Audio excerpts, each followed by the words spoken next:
Assalamualaikum warahmatullahi wabarakatuh. Salam sehat sejahtera bagi kita semuanya. Yang terhormat Kepala Badan PPS DMP beserta pejabat Kementerian Pertanian Republik Indonesia lainnya. Yang terhormat para narasumber dan kaum agropreneur milenial yang kita banggakan.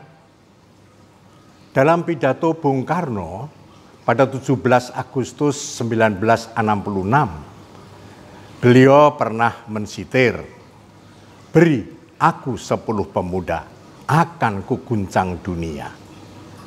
Tetapi faktanya di masa normal, kaum muda yang jumlahnya berkali lipat dari hanya 10 orang, berjuta dari mereka meninggalkan desa menuju kota. Mereka meninggalkan desa bukan hendak mengguncang dunia, tetapi menjajal keberuntungan, mencari pekerjaan di kota demi harapan merebut nasib baik. Tergiur mudahnya mencari kerja di kota daripada di desa, dengan jenis terbatas dan penghasilan pas-pasan, begitulah anggapannya, karena tersentralisasinya pembangunan di kota-kota. Arus urbanisasi ini meninggalkan kesunyian desa. Desa tak berdaya karena tersisa hanyalah anak-anak, perempuan, dan orang tua saja. Pemuda Indonesia bukannya 10 orang saja yang mengguncang kota. Nyatanya jutaan orang berperan besar dalam melemahkan kekuatan desa. Padahal mayoritas desa menghasilkan padi, jagung, tembakau, kopi, dan beragam jenis buah-buahan tumbuh subur. Sayangnya, stigma terhadap petani dan rendahnya harga komoditas hasil pertanian membuat pemuda enggan memilih petani sebagai profesi. Desa ditinggalkan kaum mudanya, bukan karena keterbatasan sumber daya alamnya, tetapi karena tarikan glamor, tatanan ekonomi global yang membuat mereka memilih kota dan melupakan potensi besar yang ada di desa. Tetapi ketika krisis ekonomi terjadi karena pandemi, desa-desa itulah yang justru mensubsidi kaum mudanya. Orang tua mengirimkan sumber pangan untuk kaum muda desa yang kehilangan pekerjaan di kota. Bahkan orang tua terpaksa menjual tanahnya. Ketika semua itu belum juga berhasil membantu, mereka pun kembali ke desa untuk bisa bertahan hidup. Kota pun terpukul karena wabah juga berdampak buruk bagi perekonomiannya. Desa kembali mensubsidi kota dan arus balik pemuda dari kota ke desa terjadi akibat PHK dan daya bertahan hidup di kota kian menyusut. Desa kembali diandalkan. Mungkin benar, optimisme desa akan menjadi masa depan Indonesia jika mereka berperan aktif dalam kerja-kerja kolektif di desa. Para hadirin yang saya hormati dan kaum agropreneur yang kita banggakan. Oleh sebab itu, kehadiran kaum agropreneur ini tidak hanya disambut dengan penuh antusias, tetapi lebih dari itu, diharapkan mereka terjun langsung di tengah masyarakat tani di desa.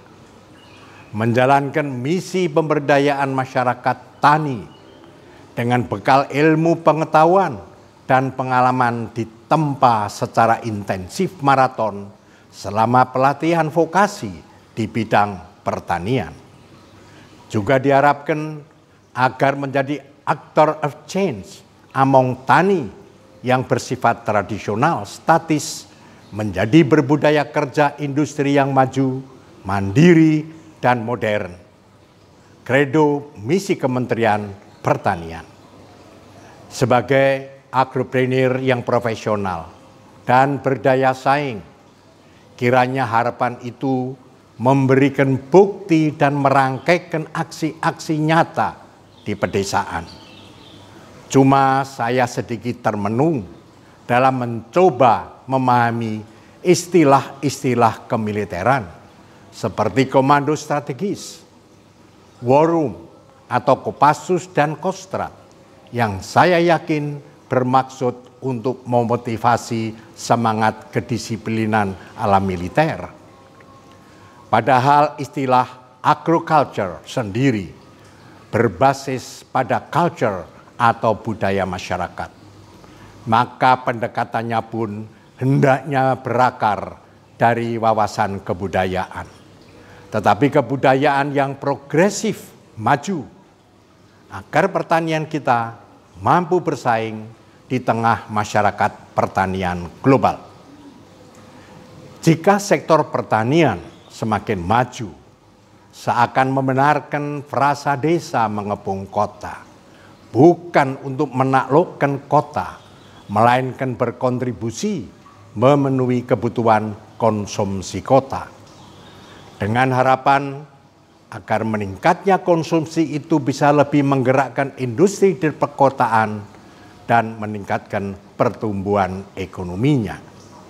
Dan jika kesejahteraan itu berbasis di desa, maka kota pun akan berkembang maju yang secara akumulatif akan menyumbang pertumbuhan ekonomi nasional. Dengan demikian, pertanian masa depan adalah pertanian sebagai sektor ekonomi yang dicirikan dengan keterpaduan dalam sistem agrobisnis, penggunaan iptek dan sumber daya, sehingga menjamin tercapainya efisiensi dan peningkatan produktivitas. Kedua sektor hulu dan hilir itulah yang harus diperkuat. Sektor hulu berada di on-farm yang memerlukan suntikan pelatihan vokasi yang maju dan didukung oleh R&D yang kuat. Hanya jika terbangun betul millennial entrepreneur, maka akan menciptakan snowballing effect yang semakin membesar dengan sendirinya. Dampak lanjutannya akan membawa multiplier effect pada sektor-sektor ekonomi lainnya, termasuk berdampak menjadi penghela ide wisata dan ekonomi kreatif seperti diharapkan. Para hadirin yang saya hormati dan kaum agropreneur yang kita banggakan. Akhirnya saya Mangkubuwono X, Gubernur Daerah Istimewa Yogyakarta, menyambut baik dan mengapresiasi digelarnya Agromilenial dan Polbangtan Expo 2 hari ini di Yogyakarta. Semoga Tuhan Yang Maha Kuasa berkenan melimpahkan berkah serta rahmat-Nya agar kegiatan ini meraih sukses ganda, sukses penyelenggaraan dan sukses hasil dengan teriring ucapan selamat dan sukses. Terima kasih. Wassalamualaikum warahmatullahi wabarakatuh.